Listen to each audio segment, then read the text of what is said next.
Barry Sandoval here with my good friend the Rocketeer and some Mile High Pedigree copies. Let's get right to the auction highlights.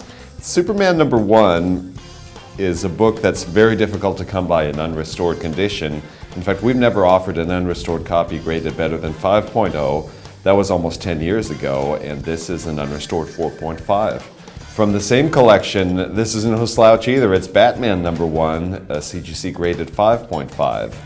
We're also debuting the original owner Columbus collection.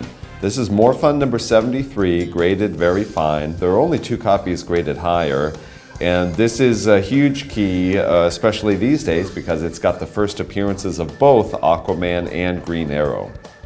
A major auction highlight, the Mile High Pedigree run of every issue of Pep Comics #1 through 21. These absolutely have to be seen to be believed. We're showing you just a few examples here. Be sure to check out all of them. All Select Comics #1. This is the Pennsylvania Pedigree copy. This was named one of the top 10 covers of the Golden Age in a recent poll, and you can see why. It's Alex Schomburg art. And this is tied for the highest grade assigned by CGC to date. Now we come to one of the top Silver Age comics that we've ever offered in our 15 years of auctions. Amazing Spider-Man #1 Curator Pedigree copy, CGC graded near mint plus 9.6. From a few years later, it's Fantastic Four #52. This is graded 9.8 with white pages. Of course, that's the first appearance of the Black Panther. Moving on to comic art. Alex Raymond, Flash Gordon Sunday from 1938. Flash Gordon strips don't get much more iconic than Flash and Ming the Merciless in a sword fight. Now, they say the 1950s were so wonderful, but apparently half of America's youth were teenage dope slaves. That's what the cover of Harvey Comics Library #1 says. We had this cover with us at the New York Comic Con, and it was probably the most talked about piece that we had at that show, and you can see why. Dick Sprang, World's Finest #85 cover. This is just the second original Sprang cover we've ever offered, and this one is twice up. Another one of the big highlights of our auction. Everybody wants a Ditko Spider-Man splash. There are very few to go around, obviously, and this has one of the great villains, of course, with the Green Goblin.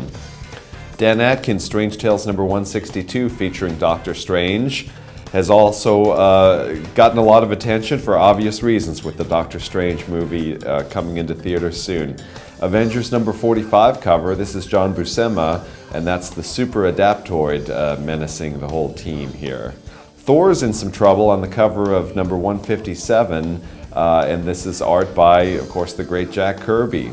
Moving on to the 1970s, it's Conan the Barbarian #8, cover art by Barry Smith. And Bernie Wrightson gives us the wraparound cover to DC Special Series #14. This is Swamp Thing battling the Patchwork Man as a werewolf looks on, and check out the incredible line work on this one. We're proud to be offering yet another Frank Frazetta painting. This is Bloodstone, the cover of a paperback novel, and this was also used for a poster print later on. George Perez and Terry Austin, Avengers #168, and this is from the well-known Korvac Saga storyline. And then we come to the Eric Sack collection, which we're calling Masterpieces of Underground Art. We're doing a special catalog devoted to this wonderful collection, which has not only many great Crumb pieces, but also by the other masters of underground art, and this is just one example by Crumb.